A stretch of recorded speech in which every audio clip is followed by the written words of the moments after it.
And for the record, I ain't just some damn black man. I'm a brother. I love black people. I love the way we look. I love the way we walk. I love the way we talk. I love the way we smell. I love the way we act. Even when we mess up, we stink. Ain't nothing that can't be resolved by a shower. After Stephen A. Smith came to the defense of Jerry Jones for a picture that was taken in 1957. I'm very, very fond of Jerry Jones. And I'm not hiding that from anybody because he doesn't deserve what just happened. His ESPN colleague and play-by-play commentator, Mark Jones, wasn't too happy with him. He liked several tweets criticizing Stephen A., but one of them stood out more than the others, and I'll show it on the screen. Stephen A. had a big problem with this, and he responded on his podcast, No Mercy. I'm going to play a segment from that podcast so you can hear what Stephen A.'s response was. Roll the clip. One can only be called the sellout and the coon and all of this other stuff, but so much before you feel compelled to respond, particularly when you're a black man. I love when people try to define blackness and act like they've got, they got ownership papers on it. You get to define and decide who's black and who's not and all of this other stuff. Contrary to what folks may want to think, I've never been that dude. Yeah, I might talk about your game. I might talk about an act that you committed.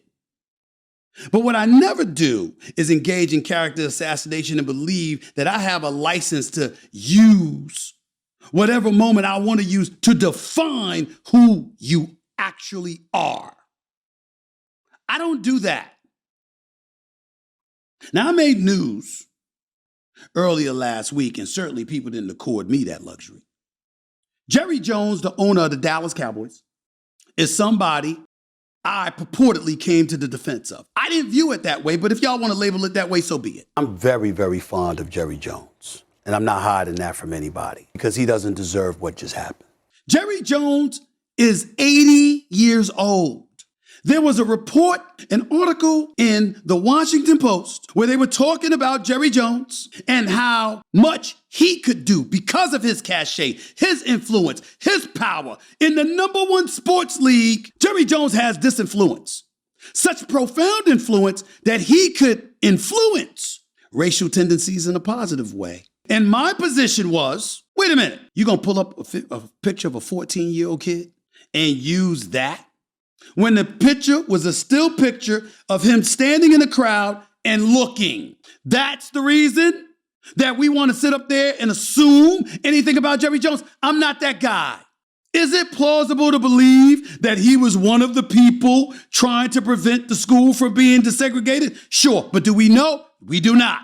Did we see him throw at anybody? Did we see him spit at anybody? Did we see him commit any kind of vile act? No. That is not what we saw.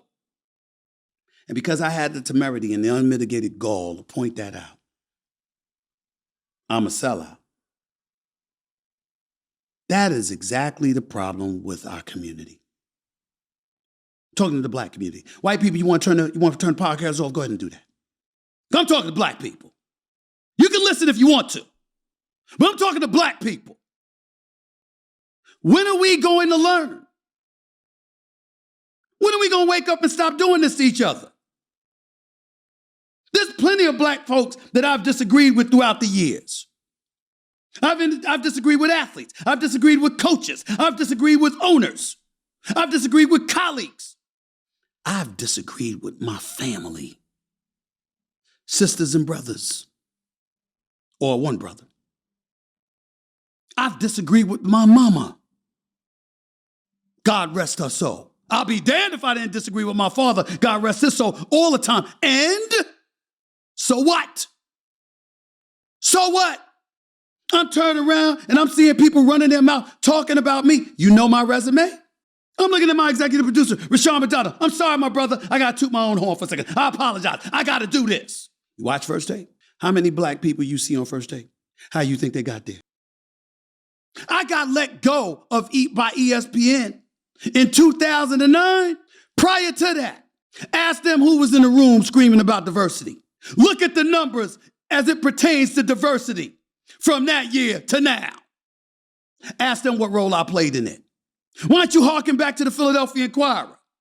I'll give you their names. editor of the paper, Robert Rosenthal, deputy editor of the paper, Butch Ward, Philip Dixon, former dean at Howard, who was an executive at at the Philadelphia Inquirer. Rob King, who was a deputy sports editor at the Philadelphia Inquirer before he's at ESPN. Ask them what Stephen A's been doing. We're the only group of people. I don't hear white people saying, you ain't white no more. I don't hear Latinos saying, you ain't Latino no more. And for the record, I ain't just some damn black man. I'm a brother.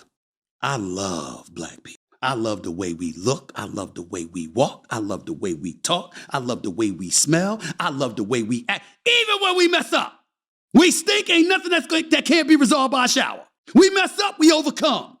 Didn't I say we? I ain't say y'all. I said we. I said us. Because I'm down for us. But it's stupidness that I ain't going to tolerate. We do it to each other. So there you guys have it. I'm going to leave the full podcast linked in the description so you can see the full episode for yourself. But let me know in the comments, what do you guys think of Mark Jones liking that tweet, criticizing Stephen A, and what do you think of his response? And don't forget to leave a like if you enjoyed this video and subscribe for more content just like this. And I will see you in the next upload.